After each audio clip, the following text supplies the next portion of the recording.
And now for closing remarks, please join me in welcoming Nótt Thorberg. Please, Nótt.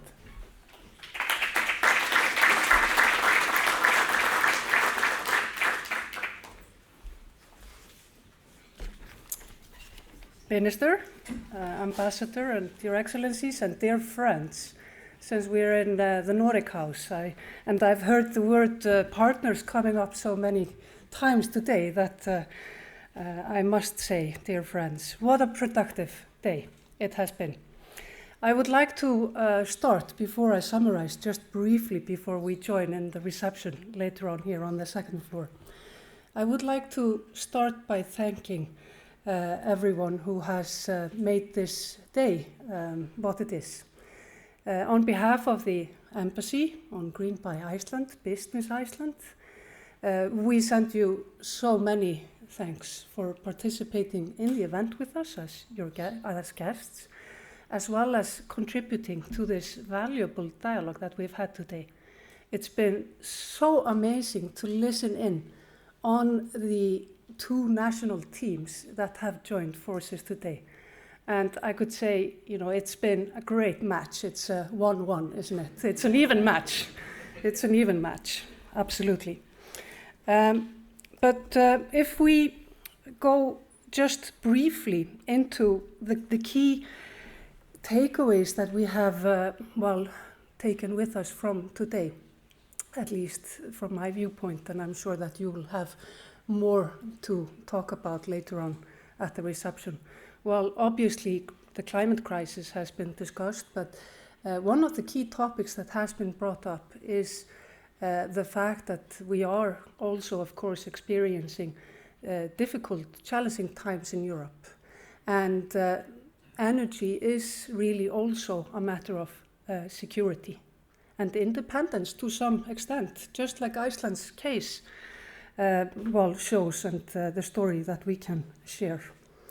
Of course, we've set very ambitious goals, both countries. We aim to reach carbon neutrality by 2040 and 2045.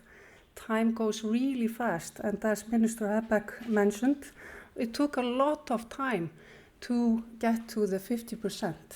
And it took, of course, many decades for Iceland as well to achieve that target to 85% of primary energy. And of course, if we think ahead, the key to climate changes, or to climate change and to the crisis that we are experiencing is renewable energy in all shapes and forms. And we've discussed so many solutions here today. And in my view, it's not only the green transition as such, it's also the green transformation, and it's been brought up so many times today during our discussions. It's finding new solutions, new technological solutions, but also changing the processes and the way we think and the way we approach things to society. All things matter. And on that note, we also heard that social acceptance is important, and communications. Communications will help us also communicate the important goals that we have set and the vision that we share for achieving a green future. So we've heard so many ideas on how Germany can unlock the full potential, especially when it comes to geothermal. And not to say, of course, now this great discussion we had on the CCUS technologies, which of course are, breakthrough technologies that might even help us accelerate and reduce emissions even further. So we could hear that there is a shift, it seems, in interest towards geothermal, and there is, of course, a great shift also towards just opening our horizon towards all the great technologies that will come together to enable our path. And when it comes to Germany, of course, one of the biggest opportunities that was highlighted today is the direct use of geothermal and the cascading uses that can bring so much more value and even quality of life, like Iceland's case example shows. And just think of the opportunity Minister Habeck, he mentioned in his speech today that house heating accounts for 30% of the emissions in Germany. And I think the house heating proportion in Germany is about 30% as well of the energy need in Germany. So imagine if we were only able to take geothermal 25% of that, and what a difference that could make. Huge difference. And of course it's a big, big challenge involving 40 million homes, involving a lot of bold decisions, but that was the path Iceland took. It wasn't always an easy one, but it was a path which was taken with a long-term perspective, and it brought a lot of value.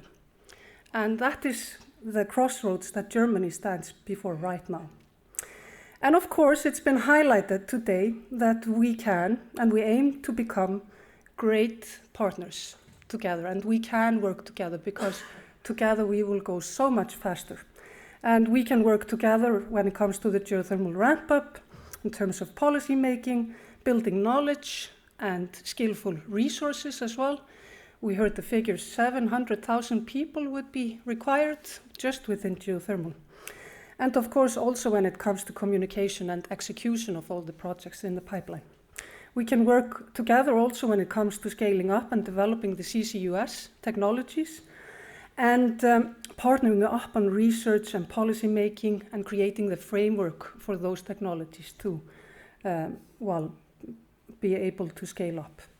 And then of course I'm super excited also about the super hot magma groundbreaking research that Minister Guðlaugur Þór mentioned. And when he mentioned it, I actually thought super hot rock, because we also heard this morning, of course, we have heavy metal in the house, so now we have geothermal rock in the house. And there are opportunities on offshore wind and e-fuel technologies, of course, also between Iceland and Germany. So there are so many opportunities, and to all of you, I'd also like to say that there are 8 billion reasons for this to happen. So the time for action is now, and so let's work together and let's make this day the next chapter of the prosperous collaboration between Germany and Iceland. So let's push the boundaries together, and maybe this is the new energy era, energy solutions era and collaboration between the two countries. Who knows? The time will only tell. But I rather much like the slogan from the video, varme for alle. I would like to add to that, future for all. And after all, you know, it is our climate future and for the generations to come. Thank you, and I invite you to come now to the reception, and let's even continue now to discuss and explore